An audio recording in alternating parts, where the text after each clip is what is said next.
Hello viewers. அந்த மலை உச்சியிலிருந்து இயேசுநாதர் நேர்த்தியும் சமாதானமாக காட்சியளிக்கிற அந்த எருசலேமை பார்க்குறாரு.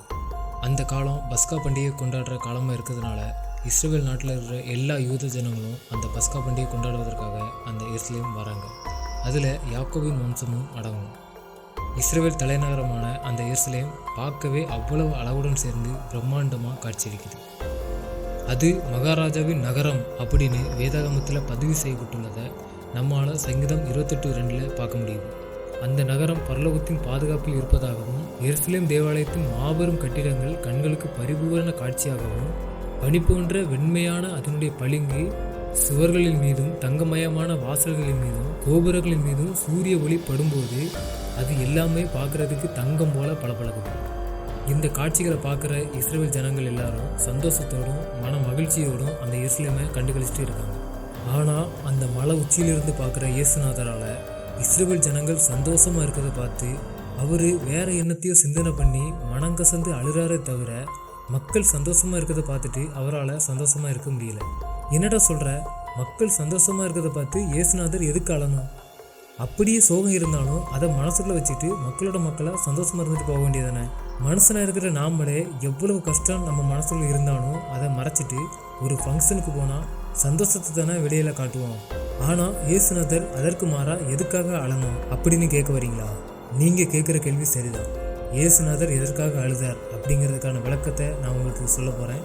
வாங்க வீடியோக்குள்ள போகலாம். நான் உங்கள் Saravanan. Welcome to our channel.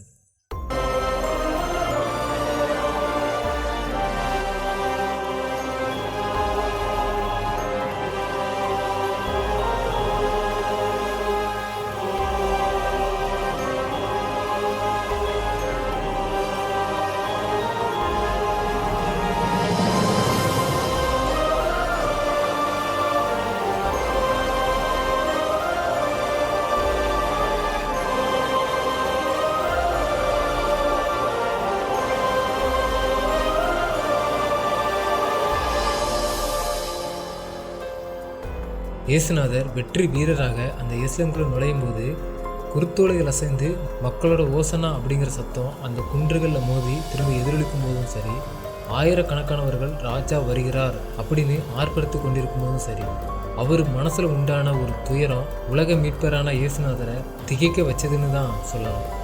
இது லூக்கா 19:41 சொல்லப்பட்டிருக்கு. மரணத்தை வென்று அடிமைத்தனத்தில் இருந்தவங்களை கல்லறையிலிருந்து அழைத்து எழுப்பிய தேவகுமாரன், இஸ்ரவேலுக்காக வாக்குத்தத்தம் செய்யப்பட்ட இயேசுநாதர் சாதாரண துயரத்தில் இல்லைங்க, மிகுந்த அடக்க முடியாத துயரத்தில் அழுறாரு. அவர் நாம் சந்தோஷமாக இருக்கிற மக்கள் கூட்டத்தில் தான் நடந்து போகிறோம் அப்படிங்கிறது தெரிஞ்சிருந்தாலும் அவர் மனசில் உண்டான துக்கம் அவரை மிகுந்த வேதனைக்குள்ளாக்கிச்சு அப்படின்னு தான் சொல்லணும்.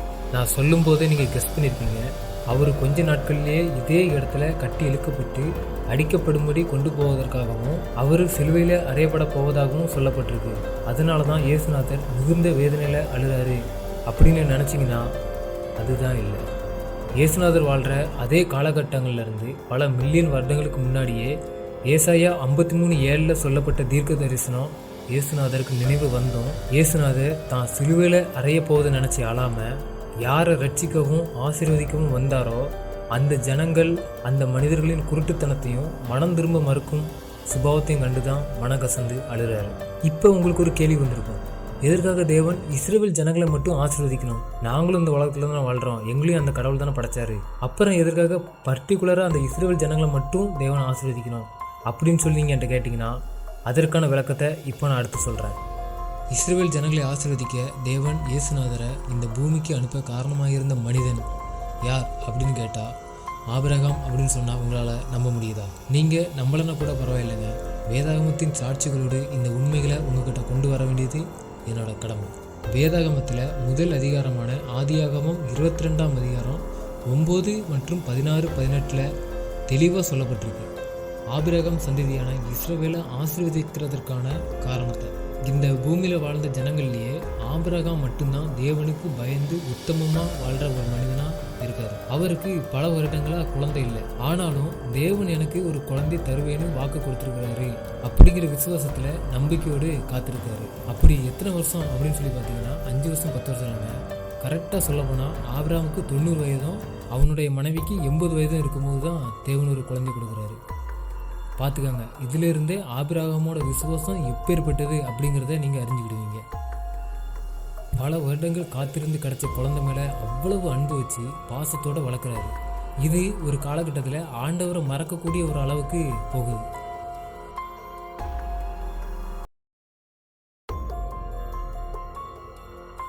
இதனால் தேவன் ஆபிரகாம் என் மேலே தான் அதிக அன்பு வச்சுருக்கானா இல்லை அவனுடைய குழந்தை மேலே தான் வச்சுருக்கானா அப்படிங்கிறத தெரிஞ்சுக்க ஆபிரகாமுக்கு ஒரு கட்டளையை கொடுக்குறாரு.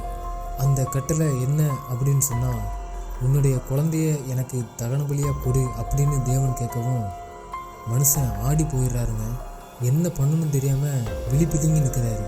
என்னடா இது ஆபிரகாமுக்கு வந்த சோதனை? இதுக்கு தேவன் அந்த குழந்தைய ஆபிரகாமுக்கு கொடுக்காமே இருந்துக்கலாமே. ஆபிரகாம் கடைசி நாள் வரைக்கும் தேவனை நினச்சிக்கிட்டு சந்தோஷமாக வாழ்ந்திருப்பான். எதுக்கு தேவன் இப்படி செய்யணும் அப்படின்னு நீங்கள் என்கிட்ட கேட்பீங்க. ஆனால் தேவன் எது பண்ணாலும் அதுக்கு பின்னாடி ஒரு காரணம் இருக்கும். அந்த காரணம் என்ன அப்படிங்கிறத இப்போ பார்ப்போம். இந்த பூமியில் உண்மையும் உத்தமமாக வாழ்கிற ஒரு மனுஷன் யார் அப்படின்னு சொல்லி பார்த்தா ஆபிரகாம். அதனால் அந்த ஆபிரகாமை தேவன் ஆசீர்வதிக்க முடிவு செய்கிறாரு. ஆனால் இந்த ஆசீர்வாதத்தை பெறக்கூடிய தகுதி அந்த ஆபிரகாமுக்கு இருக்குதா அப்படிங்கிறத தெரிஞ்சுக்கொள்ள வண்ணமாகவும், ஆபிரகாம் தேவன் மேலே எவ்வளவு விசுவாசம் வச்சிருக்கிறாரு அப்படிங்கிறத ஆபிரகாம் தெரிஞ்சு கொள்ளவும் இந்த வீடியோ பார்க்குற நீங்களும் நானும் தெரிஞ்சுக்கணும் வண்ணமாக தான் இந்த சம்பவம் நடக்குது. அதனால தான் ஆபிரகாம் 90 வயதான பிறகும் தேவன் எனக்கு ஒரு குழந்தை தருவார் அப்படின்னு சொல்லி விசுவாசமாக நம்பினார். இதிலிருந்து ஆபிரகாமோட விசுவாசம் எவ்வளவு பெருசு அப்படிங்கிறத நம்மளால் உணர்ந்து கொள்ள முடியுது. இதுவே நாமளாக இருந்தால் ஒரு 10-15 வருஷம் பார்த்துட்டு அட போங்கப்பா கடவுளே கிடையாது அப்படின்னு தேவனை தூசிச்சுட்டு தேவன் கொடுத்த வாக்குத்தத்தத்தை நம்ம அவமதிச்சுட்டு போயிருப்போம். இதுதான் ஆபிரகாமுக்கும் நமக்கும் உள்ள வித்தியாசம். இந்த பரீட்சையில் ஆபிரகாம் ஜெயிச்சிருந்தாலும் இரண்டாவதாக தேவன் என்ன பரீட்சை கொடுக்குறாரு அப்படின்னு சொல்லி பார்த்தீங்கன்னா, அவருடைய ஒரே குமாரனை எனக்கு பலியாக கொடு அப்படின்னு சொல்லி ஆபிரகாம்கிட்ட கேட்குறாரு. இதே கட்டளையை தேவன் நமக்கு கொடுத்துருந்தா நீங்கள் என்ன பண்ணுவீங்க? கடவுள் உங்களுக்கு கொடுத்த குழந்தைய கடவுளே கேட்குறாரு அப்படின்னு சொன்னால் நீங்கள் கடவுளுக்கு கொடுப்பீங்களா? கொஞ்சம் யோசிச்சு பாருங்கள். என்ன எடுத்துக்கிட்டால் கடவுளே என்னை ஆள விடும் அப்படின்னு சொல்லி ஓடி போயிருப்பேன். ஆனால் ஆபிரகாம் அப்படி கிடையாது. தேவன் கேட்டால் அதில் ஒரு காரணம் இருக்கும் அப்படின்னு சொல்லி மனசில் வேதனை இருந்தாலும் மகனை பலி கொடுக்க ஒத்துக்கிட்டு தேவன் சொன்ன அந்த மலை மேலே ஏறி போய் அங்கே ஒரு பலிபீடத்தை கட்டுறான். அதுக்கு முன்னாடி அந்த தகன பலிபீடத்தை கட்ட தேவையான விறகை ஆபிரகாமோட மகன் முதுகில் தான் அந்த தகன பலிபீடத்துக்கு தேவையான விறகு எல்லாம் இருக்குது. இதை அப்படியே நீங்கள் யோசித்து பார்த்தீங்கன்னா உங்களுக்கு நல்லா புரியும். எப்படி இயேசுநாதர் அந்த சிலுவையை முதுகில் சுமந்துட்டு வந்தாரோ அதே மாதிரி ஆபிரகாமோட மகன் அந்த தகன பலிக்கு தேவையான விறகை முதுகில் சுமந்துக்கிட்டு வராரு அந்த சின்ன பையன். அந்த மலை மீது ஏறின பிறகு ஆபிரகாம் மகன் முதுகில் இருந்த அந்த விறகுல எடுத்து ஒரு தகன பலியாக கட்டி அதில் தன்னோட மகனை படுக்க வைக்கும்போது அந்த ஆபிரகாமோட மகன் அந்த படுக்கையில் படுத்துக்கிட்டு அப்பாவை பார்த்து ஒரு கேள்வி கேட்குறான்.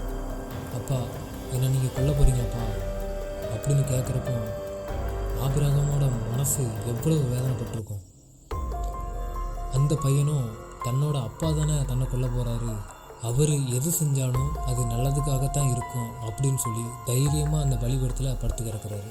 ஆபிரகாம் மனவேதனையில் கத்தி எடுத்து வெட்ட கையை ஓங்கும்போது தேவன் ஆபிரகாமை நான் ஆசீர்வதிக்க ஆபிரகாம் தகுதியுள்ள மனுஷன் அப்படின்னு சொல்லி மகனை பலி கொடுக்க வேண்டாம், உன் மகனை விடுவித்துக்கொள், நீ என் சொல்லுக்கு கீழ்ப்படிந்தபடியினால் உன் சந்ததிக்குள் பூமியில் உள்ள சகல ஜாதிகளும் ஆசீர்வதிக்கப்படும் என என் பேரில் ஆணையிடுகிறேன் அப்படின்னு ஆபிரகாமை மட்டும் இல்லைங்க, ஆபிரகாமை தன் தகப்பனாக ஏற்றுக்கொள்கிற எல்லா மனிதர்களையும் இந்த ஆசீர்வாதம் வந்து சேரும். இப்போ புரியும்னு நினைக்கிறேன். எதற்காக இஸ்ரவேலை மட்டும் தேவன் ஆசீர்வதிக்கணும் அப்படின்னு சொல்லி என்கிட்ட நீங்கள் கேட்ட கேள்விக்கான பதில் இதுதான். ஆபிரகாமோட சந்ததி தேவனை தேடுகின்ற ஜனங்கள் பாவத்தினால நரகம் போவதை தடுத்து மனிதர்களை மீட்கும் வண்ணமாகத்தான் எப்படி ஆபிரகாம் தன் ஒரே பேரான குமாரனை பலி கொடுக்க முன் வந்தாரோ அதே போல தான் நான் உண்டாக்கிய என் ஜனங்களை மீட்க என் ஒரே பேரான குமாரன் இயேசுநாதரை இந்த பூமிக்கு நான் பலியாடாக கொடுக்குறேன் அப்படின்னு சொல்லி தேவன் இயேசுநாதரை இந்த பூமிக்கு அனுப்புகிறாரு. இது இயேசுநாதருக்கு தெரிஞ்சு இருந்தாலும் அதற்காக துக்கப்படாமல் என் ஜனங்கள் இப்படி பாவத்துக்கு நேராக போகிறாங்களே, மனம் மாற மாட்டாங்களே அப்படின்னு சொல்லி தான் அந்த எஸ்லேம் நகரில் வலம் வந்தபடி தேவன் மனங்கசிந்து அழுகிறார்.